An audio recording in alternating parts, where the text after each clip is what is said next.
यहाँ पे सारे लेक्चर्स सेम सीएसएस उसमें अप्लाई है। तो हम क्या कर सकते हैं यहाँ पे कि जो लेक्चर्स आपके लिए नहीं है या फिर आप उसमें इनरोल नहीं हो, इस कोर्स में इनरोल नहीं हो और वो प्रीव्यू भी नहीं है, तो हम क्या करेंगे, उसको थोड़ा डल दिखाना चाहते हैं। ठीक है, तो शुरू के जो 2 लेक्चर हैं उसको थोड़ा हम हाईलाइटेड रखेंगे, बाकी जो प्रीव्यू लेक्चर है उसको हम हाईलाइटेड, जो प्रीव्यू नहीं है उसको हम हाईलाइटेड नहीं रखेंगे। तो उसके लिए हम थोड़ा सीएसएस लिख सकते हैं। क्या लिख सकते हैं यहाँ पे?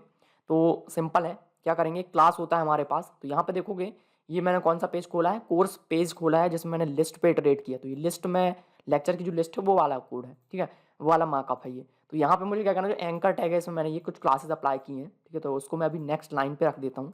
ठीक है, ये क्लास है, मल्टी लाइन भी हो सकते, कोई दिक्कत नहीं इसमें। ठीक है, तो ये आ गया क्लास। यहाँ पे मुझे क्लास अप्लाई करना है। कौन सा क्लास अप्लाई करना चाहता हूँ, मैंने यहाँ पे लिखा text muted. Text muted class क्या करता है, उसको थोड़ा सा डल कर देता है। ठीक है, तो मैंने रिलोड किया, देखो कितना डल हो चुका, लेकिन सारे हो गए हैं, तो सारे मुझे डल नहीं करने हैं। तो उसको मैं कंडीशन में लिखना चाहता हूँ।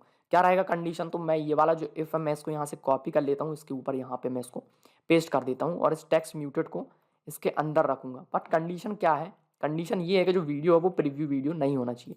तो यहाँ पे जो इफ है, मैंने यहाँ पर लिखा इफ, मैंने लिखा इफ वी क्या है इसमें, और वीडियो तो सेम है, तो वी इन वीडियोज, वी क्या है, एक वीडियो है। तो ये वाला अगर वीडियो, तो मैंने यहाँ पे लिखा V dot is under score preview. ये हमारा वीडियो के अंदर एक प्रॉपर्टी है प्रिव्यू। तो ये क्या है, अगर ये ट्रू है तब ये चलेगा, लेकिन मुझे इसको फॉल्स करना, मैं इसके आगे लिखूंगा नॉट। तो मैंने कहा नॉट वी डॉट प्रिव्यू, अगर ये प्रिव्यू वीडियो नहीं है तो उस केस में मुझे उसको डल रखना है। अब देखो पेज रिलोड किया तो ये तीनों तो चारों तो डल हो गए हैं थोड़े से, लेकिन जो ऊपर वाले वो हाईलाइटेड हैं। क्यों? क्योंकि वो प्रीव्यू वीडियो है, तो आप उसको देख सकते हो। अब नीचे वाले यहाँ पे देखोगे, चलो ये तो डल हो गए, इसमें मैं एक सीएसएस भी अप्लाई कर सकता हूँ। क्या सीएसएस में, इसमें ये जो हाथ है, जो हैंड बन रहा है, उसको मैं रिमूव करना चाहता हूँ। तो मैं अपना एक नया क्लास बनाऊंगा। मैंने कहा नो प्रीव्यू। ठीक है, मैंने कहा no dash preview, no dash preview class apply किया मैंने इस पे। नो प्रीव्यू का हम एक सीएसएस लिख सकते हैं। तो यहाँ पे मैंने लिखा नो प्रीव्यू, ये क्लास है इसलिए मैं इसके आगे डॉट का यूज करूंगा, डॉट क्लास सेलेक्टर होता है। इसके बाद मैं इसके लिए सीएसएस लिखूंगा। ठीक है, ये हो गया। सो इसके लिए क्या सीएसएस लिखना है मुझे, इसका जो माउस है, जो कर्सर है, कर्सर चेंज करना है। कर्सर पॉइंटर ना करके मैं इसको करूंगा no drop not allowed, not allowed करेंगे हम इसको। ठीक है, not allowed, cursor not allowed. तो अभी देखो इसमें क्या है, रेड रेड आ रहा है। ठीक है, जिसका मतलब आप इसको नहीं देख सकते। जब मैं इसको क्लिक करूंगा तो ये यहाँ पे आ जाएगा।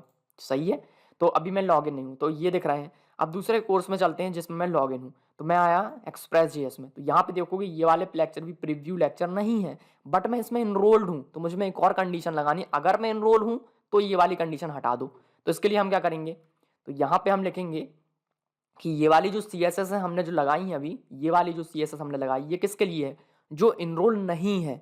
ठीक है, तो इनरोल हूँ कि नहीं वो मुझे कैसे पता चलेगा, तो मैं यहाँ पे एक सिंपल टैग है उसका यूज कर सकता हूँ, जो हमने क्रिएट किया था इज इनरोल्ड वाला। तो यहाँ पे मैं लिखूंगा इज इनरोल्ड।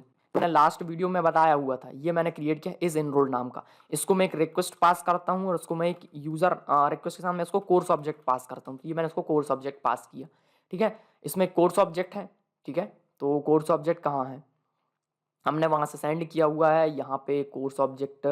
ठीक, कोर्स की ज़रूरत यहाँ पे नहीं है तो मैंने नहीं किया, बट कोर्स मैंने यहाँ पे पास किया। आप इसका जो व्यू है उस पर जाके आप देख सकते हो। ठीक है, तो यहाँ पे कोर्स ऑब्जेक्ट भी है, तो वो कोर्स ऑब्जेक्ट मैंने उसको पास कर दिया। इसका जो भी रिजल्ट है इज इनरोल्ड का, मैं इनरोल हूँ कि नहीं वो मुझे पता चलेगा। तो मैंने उसको एज करके एक वेरिएबल में होल्ड किया। इस वेरिएबल में क्या ट्रू और फॉल्स है। तो ये कंडीशन मुझे कब रन करनी है, जब मैं इनरोल नहीं हूँ। तो यहाँ पे मैं एक और कंडीशन लगाऊंगा, not enrolled, not enrolled and not इस प्रीव्यू। ठीक है, मैं इनरोल भी नहीं हूं और ये वीडियो प्रीव्यू भी नहीं है, तब मुझे दिखाना टेक्स्ट म्यूटेड। ठीक है, नाउ रिलोड किया। तो अभी देखो इस वाले कोर्स के लिए कुछ सीएसएस काम नहीं कर रहा क्योंकि मैं इस कोर्स में इनरोल हूं।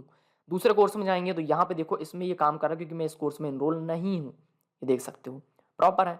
तो इस तरह से अगर सीएसएस अप्लाई करके थोड़ा सा हम इसको प्रॉपर ये कर सकते हैं, तो इससे जो यूज़र इंटरफेस है, जो हमारा जो सही दिखता है, यूज़र को समझ में आता है कि क्या इसमें चल रहा है ना। ये मेरे लिए नहीं है, देखो ये प्रॉपर समझ में आ रहा है कि मैं इस पर क्लिक ही नहीं कर सकता हूँ क्लिक, लेकिन ये मेरे को वीडियो नहीं दिखाएगा, ये मेरे को यहाँ पे चेकआउट पेज की ओर ले आएगा।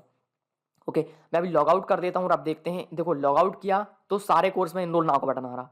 अब मैं इस पर सोमवार करूंगा तो ये देखो ये लेक्चर लॉग्ड है मेरे लिए। इस पर क्लिक किया तो ये आ गया log in page. Log in करने के बाद क्या होगा, लॉग इन करने के बाद फिर से उसी पेज पे जाएगा, लेकिन इस बार एक नया पेज आएगा। सही है,